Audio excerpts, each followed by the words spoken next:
करना है तो फिर पेजेस लीव कीजिए। मेरे ख्याल है 3 पेजेस इनफ है दोनों काम के लिए। लीव कीजिए ताकि आप बाद में कर सकें उसे। ओके। ठीक है, चले अब नेक्स्ट, सबसे पहले पेज नंबर 102। चले अब अली हसन मुसफ आप रीड कीजिए बेटा। अली हसन आप भी अपनी बुक खोल कर रखिए, पेज नंबर 102। मुसफ start reading.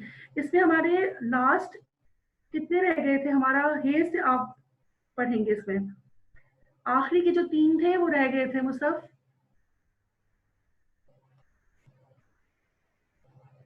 मुसफ is not here. कौन रीड करेगा बेटा? कोई करेगा या मैं खुद स्टार्ट कर दूं? मुसफ कहाँ है बेटा? यस। मुसफ पढ़िए हे वाला। फिर से म्यूट हो गया बेटा। पेज नंबर पेज नंबर 102 पे जो हे है वो पढ़िए।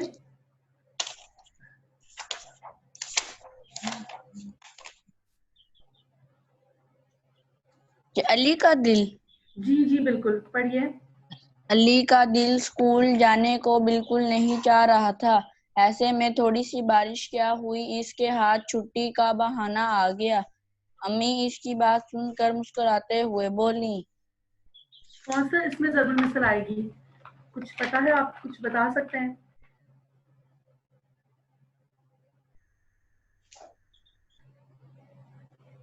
वो सब देखे कौन कौन से हो गए हैं इसमें। पेज नंबर 101 पे हमें ज़रूर मिसाल दिए गए हैं ना, उसमें से देखिए हमने हाथी निकल गया दुम बाकी हमारा पहले का जवाब था।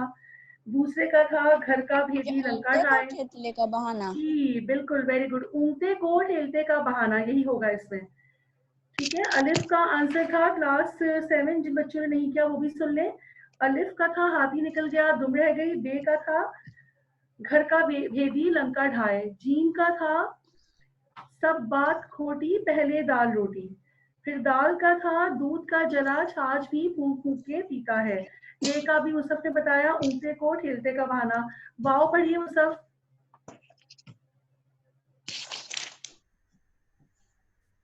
मतलूब साहिब कई दिन से दफ्तर के चक्कर लगा लगा कर थक चुके थे, मगर कोई इनकी बात सुनने के लिए तैयार ना था।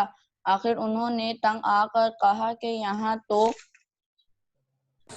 आवे क्या का आएगा वास ही इसमें? बिगड़ा हुआ है। बिल्कुल बिल्कुल ठीक है, यहाँ तो आवे का आवा ही बिगड़ा हुआ है। Very good. और लास्ट पढ़ लिया मुसफ जल्दी से। डॉक्टर ने मरीज को समझाते हुए कहा, आपको परहेज जरूर करना चाहिए और दुआ भी बाकायदगी से लेना चाहिए, क्योंकि अगर जिंदगी है तो फिर ही दुनिया का लुत्फ मुमकिन है। वो जो बड़े कहते हैं ना के जान है तो जहां है। Very good. लास्ट का होगा जान है तो जहान है। चले सुभान, अब आप बेटा जल्दी से अनम्यूट योरसेल्फ। बेटा अब आप आ जाए सुभान, सफा नंबर निकालिए। हमारा नाम दे मालिका आखिरी जो पेज है, पेज नंबर 108, उसकी रीडिंग रह गई थी, वो आप करें सुभान। पेज नंबर 108 पे, बल्कि आप, हाँ जी, दर्जा कमाल तक से पढ़ना शुरू कीजिए। बेटा पेज नंबर 108 है सुभान। शुरू से। जी बिल्कुल, दर्जा कमाल से पढ़ना शुरू कीजिए सुभान। दर्जा कमाल तक ना कभी कोई पहुंच चाहे ना पहुंच सकता है, लेकिन वहां तक पहुंचने की कोशिश ही में इंसान बनता है। ये समझो कुंदन हो जाता है। हिसाब के दिन जब अमाल की जांच पड़ताल होगी, खुदा ये नहीं पूछेगा कि तूने कितनी और किसकी पूजा पाठ या इबादत की। वो किसी की इबादत का मोहताज नहीं। वो पूछेगा तो ये पूछेगा कि मैंने जो इस्ताअत तुझको वजीअत की थी उसे कमाल तक पहुंचाने और उससे काम लेने में तूने क्या किया, और खल्क अल्लाह को इससे क्या फैज़ पहुंचाया। अगर नेकी और बुराई का ये मयार है। मायार है तो नामदेव नेक भी था और बुरा भी बड़ा था। भी बेटा, बड़ा है, बड़ा नेक भी भी था और बड़ा भी नेक भी था। था और तो बुरा था तो जात का ढेर पर अच्छे अच्छे शरीफों से ज्यादा शरीफ था। वेरी गुड, ठीक है। चले अब मैं आप लोगों से सवाल, आप लोगों को याद होगा बेटा, मैंने कहा था आपसे इस चैप्टर की रीडिंग से पहले कि इसके आखिर में आप लोगों ने इससे क्या सीखा, मैं आपसे पूछूंगी।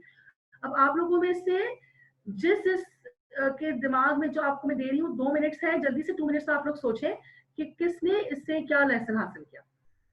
इस चैप्टर को हमने रीड किया, काफी लंबा था ये मजमून, तो हमें जो है वो 2 दिन लग गए। अब आप लोग one by one hand raise का ऑप्शन करें ताकि मैं आपको अनम्यूट करूं और आप बताएं कि आपने इससे क्या सबक हासिल किया, नामदेव माली को आपने कैसा पाया, क्या सोचा। जी खदीजा,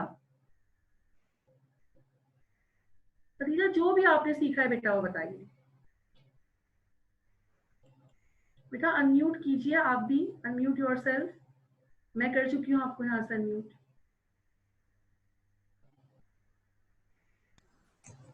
जी खदीजा, ये क्या टीचर लेसन। हमने इससे सबक हासिल किया कि हमें अपने काम को पूरे ध्यान से करना चाहिए। वेरी गुड, हम पे जो जिम्मेदारी हो, हमारा जो काम हो, उसे बहुत ही ईमानदारी से, बहुत ही अच्छे तरीके से हमें उसे करना चाहिए। और कोई लेसन जो आप लोगों में से किसी और ने सीखा हो। अब देखिए यहाँ का जो आखिरी पैराग्राफ है ना बेटा, ये बहुत इंपॉर्टेंट है। यहाँ पे मैं एक शेर आप लोगों को बताऊंगी। दर्दे दिल के वास्ते पैदा किया इंसान को, वरना ताअत के लिए कुछ कम न थे करो बयां। ठीक है, अल्लाह ताला ने इंसान को जो पैदा किया है बेटा, वो इसीलिए कि हम एक दूसरे के काम आए और अपने अंदर जो भी हमारे अंदर सलाहियत है उससे हम दूसरों को फायदा पहुंचाएं। क्योंकि अगर इबादत के लिए पैदा किया हो तो इबादत के लिए अल्लाह के पास जो है वो मखलूकात की कोई कमी नहीं है। हजारों फरिश्ते, जिन, हैवान, इंसान, चरिंद परिंद, हर कोई अल्लाह की हम्दो सना में मसरूफ व मशगूल रहता है। लेकिन असल हमें अशरफुल मखलूकात का जो रुतबा दिया है वो इसीलिए दिया है कि हम जो है वो दूसरों के काम आए। अब बज़ाहिर नामदेव क्या था, एक माली था। ओके खदीजा, ठीक है। अब देखिए नामदेव जो है वो बज़ाहिर क्या था, वो एक माली था। अब एक माली जो है वो क्या कर सकता है, उसका जो काम था वो अपने बाग की, अपने चमन की देखभाल था, पेड़ और पौधों की हिफाजत था, वो काम तो वो करता ही था। अब ये काम इतनी ईमानदारी से करते करते उसे जड़ी बूटियों की इतनी पहचान हो गई कि वो उनकी मदद से इंसानों के काम भी आता था। वो उनकी मदद से इलाज करता था, खास तौर से दूर दूर से गांव से लोग उसके पास अपने बच्चों का इलाज करवाने के लिए आते थे। और आखिर देखें कि उसकी मौत को, यहाँ पे एक सवाल दिया आएगा कि शहादत का दर्जा दे रहे हैं मुसन्निफ, क्यों? क्योंकि इंसान जब रिस्क हलाल की तलाश में निकलता है ना बेटा, तो यूं समझ लें कि वो गोया एक जहाद के लिए निकल रहा होता है। और आप लोग को पता है ना, जहाद में अगर कोई शख्स जो है वो अपनी जान खो बैठे तो उसको किसका रुतबा दिया जाता है, शहीद का। ठीक है, जहाद में अपनी जान से हाथ धो बैठने वाला शख्स क्या कहलाता है, शहीद। तो इसीलिए चूंकि ये भी रिस्क हलाल में की तलाश में था, नामदेव माली जब उसकी मौत हुई तो वो अपने काम में मसरूफ था, और इतना मसरूफ था कि उसे पता ही नहीं चला और शहद की मक्खियों ने उसे काट काट के बेदम कर दिया। तो एक तरह से वो अपने काम के दौरान उसकी मौत वाकई हुई। तो यही बात इसमें शायर ने इसीलिए इनकी मौत को शहादत का दर्जा दिया है कि जिस तरह इंसान जहाज में जाता है और अपनी जान जो है वो खो बैठता है तो वो शहीद कहलाता है, बिल्कुल इसी तरह से रिस्क हलाल के लिए जब इंसान निकलता है तो वो गोया एक जहाज पर जाने के बराबर है, इसीलिए उसकी मौत को भी शहादत का दर्जा दिया गया है। चलो अब इसका काम शुरू करते हैं। क्लास गेट रेडी, 2 मिनट्स है, जल्दी से अगर जिससे होमवर्क नहीं किया वो पेज लीव कर दे। 3 पेजेस में सुभान के तकरीबन 3 पेजेस में अल्फाज, मायने और जुमले हो गए थे, तो आप लोग भी 3 पेजेस लीव कीजिए। आज की डेट एंड डे लिखिए 13 जुलाई, और काम हेडिंग दे नामदेव माली, उसके मुसन्निफ का नाम लिखिए मौलवी अब्दुल हक, और पहला सवाल लिखिए नामदेव माली कौन था और मुसन्निफ की उससे कैसे वाकफियत हुई। चलिए बेटा स्टार्ट कर दें जल्दी से काम।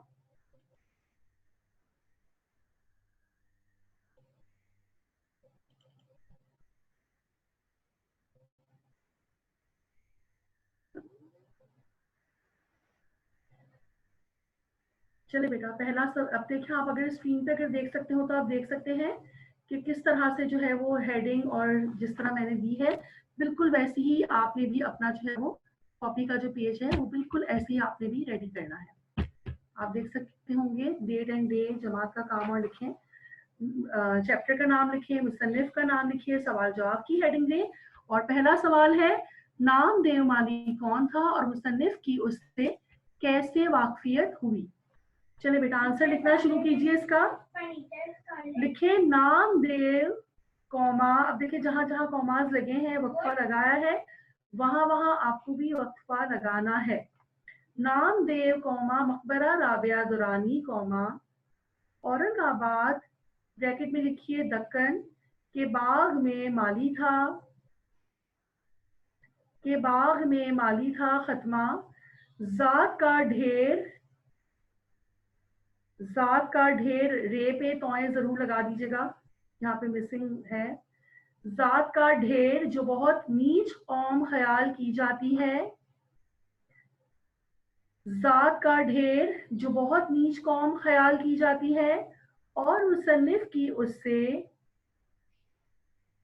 और मुसन्निफ की उससे ऐसे वाकफियत हुई कि, और मुसन्निफ की उससे ऐसे वाकफियत हुई कि जिस मकबरे के बाग का वो माली था, कि जिस मकबरे के बाग का वो माली था वो मुसन्निफ की निगरानी में था, वो मुसन्निफ की निगरानी में था। खत्मा। बस ये आपका पहले जवाब, सवाल का जवाब है कि नामदेव माली कौन था और मुसन्निफ की उससे कैसे वाकफियत हुई। वो एक माली था, कहाँ का माली था, मकबरा राबिया दुरानी का, और वहां के बाग का माली था, जात का वो ढेर था। और मुसन्निफ की ऐसे वाकफियत हुई कि जिस मकबरे के बाग का वो माली था मुसन्निफ भी वहीं पे काम करते थे, वो बाग जो था वो मुसन्निफ की निगरानी में था। चलिए बेटा दूसरा सवाल है, मुसन्निफ ने बेमजा काम को बेगार क्यों कहा है। मुसन्निफ ने बेमजा काम को बेगार क्यों कहा है, जवाब लिखिए। मुसन्निफ ने बेमजा काम को बेगार इसलिए कहा है,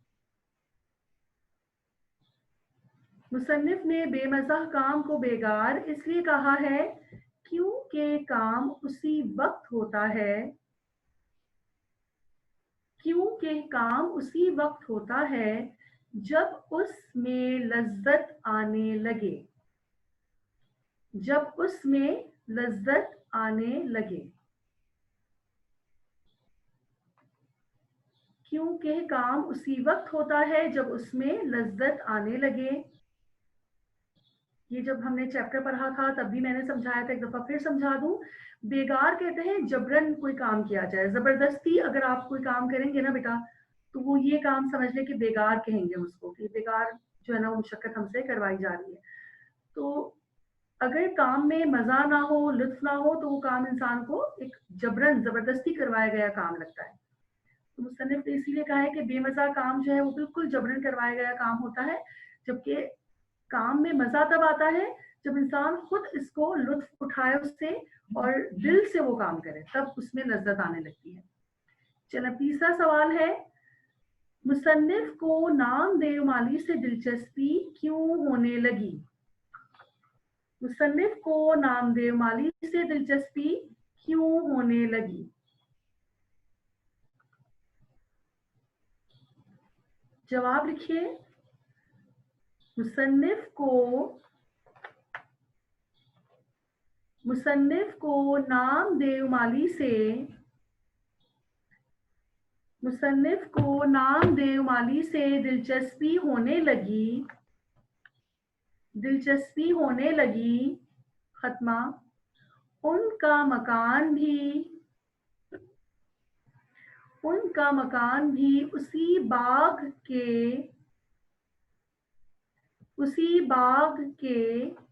अहाते में था,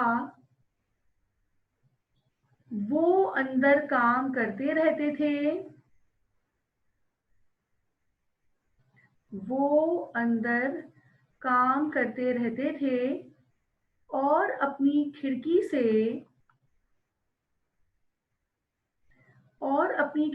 से जब भी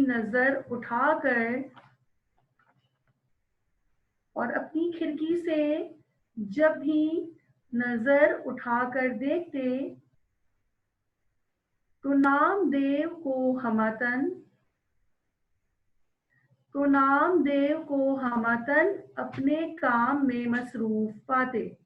हमतन का मतलब है हमेशा, ठीक है, हर वक्त। हमतन अपने काम में मसरूफ पाते। हमतन अपने काम में मसरूफ पाते। चलिए बेटा, अब नेक्स्ट अगला सवाल लिखिए। नामदेव माली पौधों की देखभाल और परवरिश कैसे करता था? मुख्तसरन लिखिए।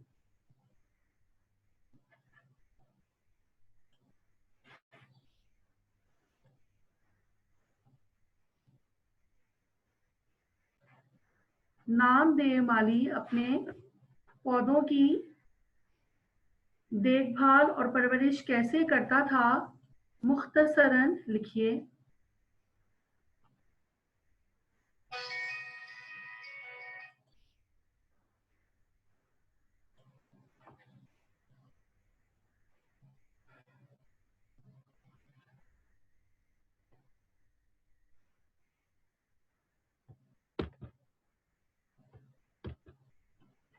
अब देखिए इसका जवाब लिखिए।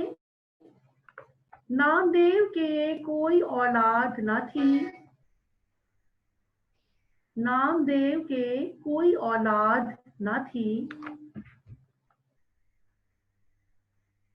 नामदेव के कोई औलाद न थी।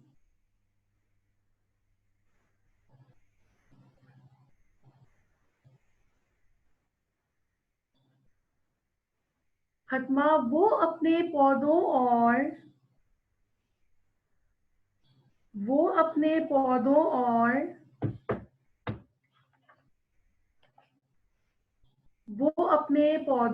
पेड़ों ही को अपनी औलाद समझता था। वो अपने पौधों और पेड़ों ही को अपनी औलाद समझता था, कौमा, और औलाद की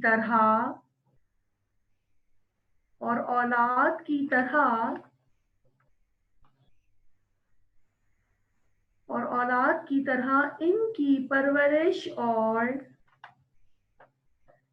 परवरिश और निगहदाश्त करता। उनकी परवरिश और निगहदाश्त करता। इनको सरसब्ज और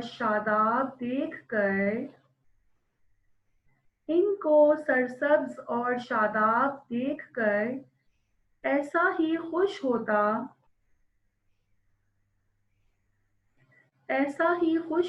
जैसे माँ अपने बच्चे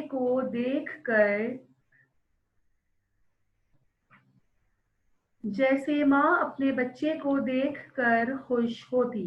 खत्मा। जैसे माँ अपने बच्चे को देखकर खुश होती। खत्मा। सवाल नंबर 5 है। नामदेव को इलाज मुआलजे में महारत कैसे हासिल हो गई थी? नामदेव को इलाज मुआलजे में महारत कैसे हासिल हो गई थी?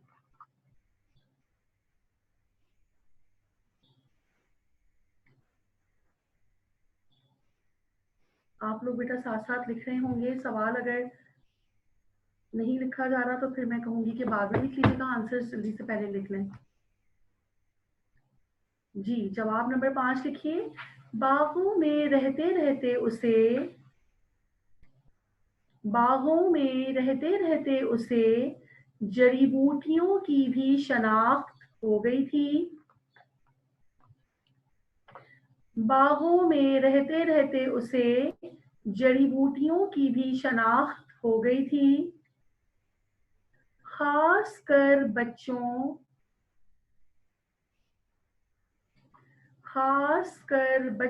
के इलाज में उसे बड़ी महारत थी। खत्मा। दूर दूर से लोग उसके पास बच्चों के इलाज के लिए आते थे।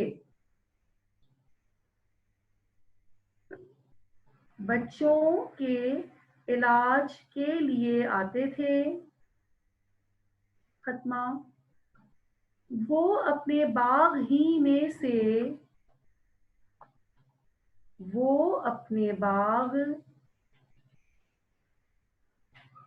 में से जड़ी बूटियां लाकर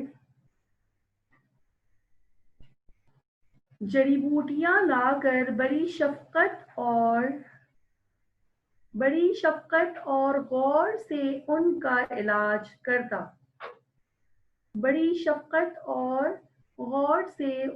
इलाज करता। बस आपका ये जवाब नंबर 5 भी हो गया है बेटा। अब आंसर नंबर 6 लिखिए। अहद के जमाने में नामदेव माली पौधों के लिए पानी कैसे हासिल करता था? अहद के जमाने में नामदेव माली पौधों के लिए पानी कैसे हासिल करता था? जवाब लिखिए। अहद के ज़माने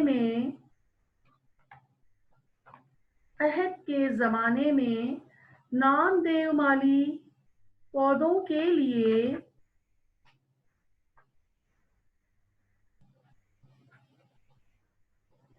बेटा बॉयज बेटा keep your cameras on please. Shayan, Shamir, Subhan, Ali Hasan, बेटा आप लोग सब अपने कैमरा ऑन कीजिए। हरी अप फास्ट बेटा। बेटा कैमरा ऑन नहीं करेंगे ना तो आप लोगों की अटेंडेंस मार्क नहीं होगी क्लास 7। रोज बेटा आप लोगों को ये बात कही जाती है ना, जल्दी से कैमरा ऑन करने चले बॉयज।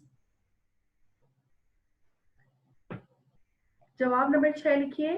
अहद के जमाने में नामदेव माली पौधों के लिए कहीं ना कहीं से पानी ले ही आता और अपने पौधों की प्यास बुझाता। खत्मा। जब पानी की किल्लत और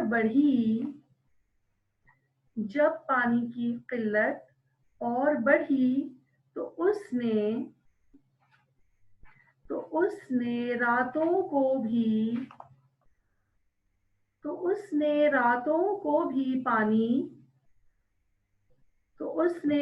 को भी पानी ढो ढो के लाना शुरू किया।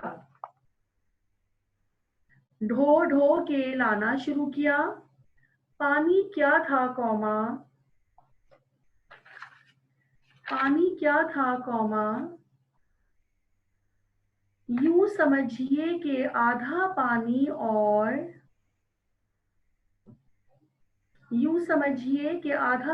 और आधी कीचड़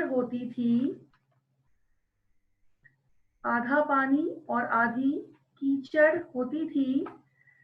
लेकिन यही गदला पानी पौधों के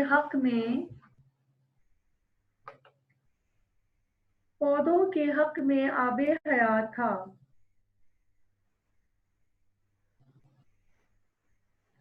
लेकिन यही गदला पानी पौधों के हक में आबे हयात था। ओके क्लास 7 अब ये काम यहीं पे खत्म करते हैं बेटा। जो टाइम है उसमें मुझे आपका टेस्ट भी ओरल मैंने दिया था, आप लोगों को याद होगा। सीरत नबी बाब 3 का ओरल टेस्ट है आज आपका, चैप्टर नंबर 3।